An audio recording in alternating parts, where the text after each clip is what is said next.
Well, good evening, everyone. Thank you for having me. I hope everyone can hear me. How to respond to a lot of this. First of all, on the bar, you said you admitted yourself that the bar had been set quite high. I would suggest, though, that the burden of proof is on the proposer rather than on us. It quite clearly says Islam is a religion of peace. I suggest you prove it.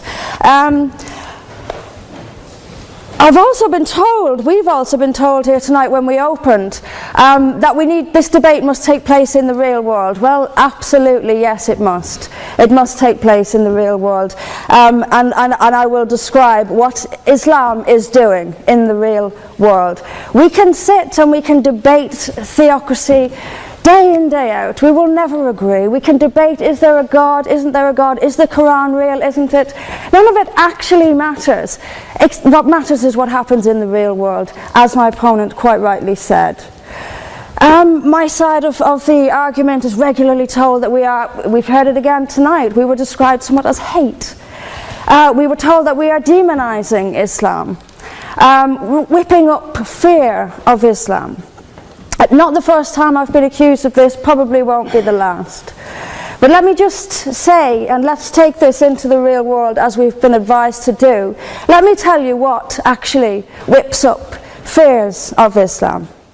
We take it from the top. 9/11, the London Underground bombings, Madrid, Mumbai, Mali, Bali, northern Nigeria, Sudan, Afghanistan, Saudi Arabia, Iran, Yemen, Pakistan, death for apostasy, death for blasphemy, death for adultery, death for homosexuality, gender segregation, gender discrimination, unequal testimony between men and women in legal proceedings, child marriage, amputations, beheadings, imprisonment for being raped, anti-Semitism, burqas, execution, as I've said, for this, that and the other, the slaughter of Theo van Gogh on the streets of Amsterdam, death threats on the streets of London, butcher those who insult Islam, Muslim patrols in East London telling people they are entering Sharia control zones, polygamous marriages, marriage not requiring the consent of the bride.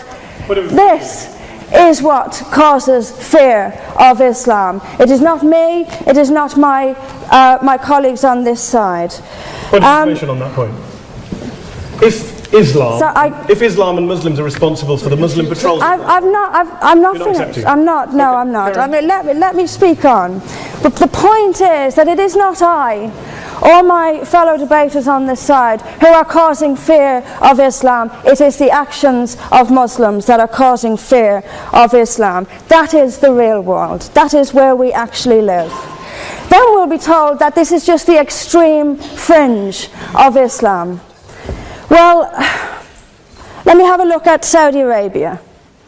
Saudi Arabia is the birthplace of Islam, the custodian of its holy sites. In Saudi Arabia, a woman is not allowed to drive. She is not allowed to leave the house without a mahram. She is not allowed to vote, although they've been incredibly generous by allowing some votes in the next elections. This is apparently the extreme fringe of people are executed for blasphemy, executed for apostasy.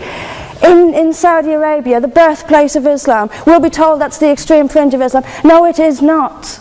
Calling Saudi Arabia the extreme fringe of Islam is like calling the Vatican the extreme fringe of Catholicism. Sorry, it just doesn't work. Then we'll be told that we've misunderstood. Violent Muslims have misunderstood. Saudi Arabia has misunderstood. Iran, which stones people to death for adultery, has misunderstood. Yemen, which marries children at the age of 9, has misunderstood. Has there ever been a more spectacularly misunderstood religion than Islam? It seems that these nations who apply it as their laws, nations which have the Quran as their constitution, innumerable nations, where there is no free speech, where there is no freedom of religion, they've all got it wrong. They've all got it wrong. It's quite a spectacularly misunderstood religion.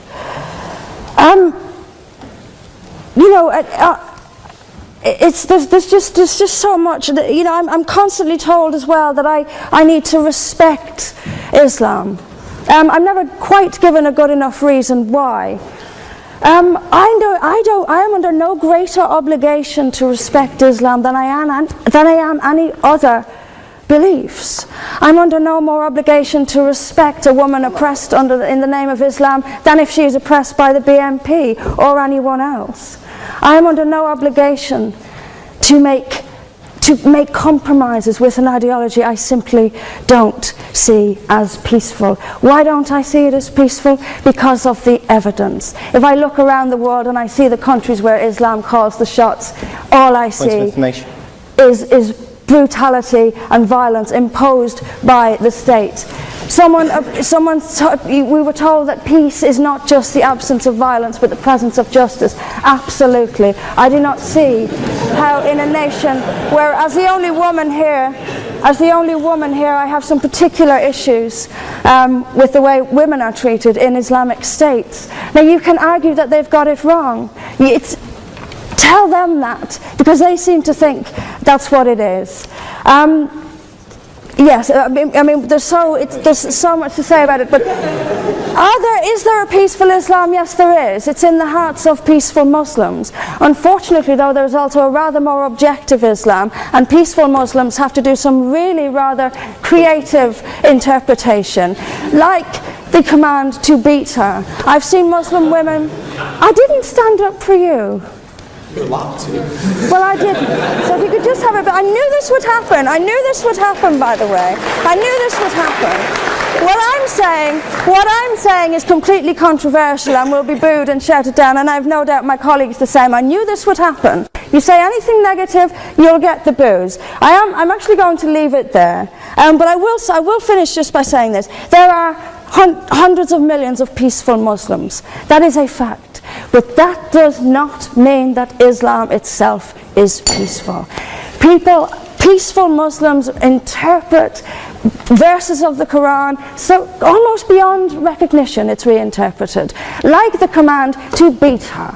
It's there in the Quran, and I've seen Muslim women try to dance around it. They put words in there that simply aren't there. That's what it says. It says beat her. And in the countries where the Quran calls the shots, that is exactly what they do. This is not peace. This is not justice. Islam is not a religion of peace, as the evidence shows us. Thank you.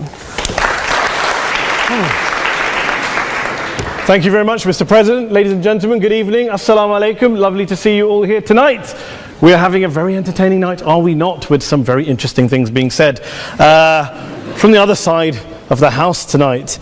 Let me begin by saying, as a Muslim, as a representative of Islam, I would consider myself an ambassador for Islam, a believer in Islam, a follower of Islam and its Prophet. So in that capacity, let me begin by apologizing to Anne-Marie for the Bali bombings. I apologize for the role of my religion and me and my people, for the killing of Theo van Gogh, for 7/7. Yes, that was all of us. That was Islam, that was Muslims, that was the Quran.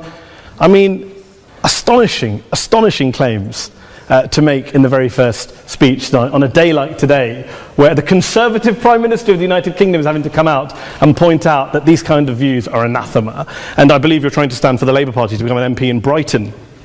If you do, and you make these comments, I'm guessing you'll have the whip withdrawn from you, but then again, UKIP's on the rise, they'll take you, the BNP, they might have something to say about your views. This is what Mehdi Hassan always does. By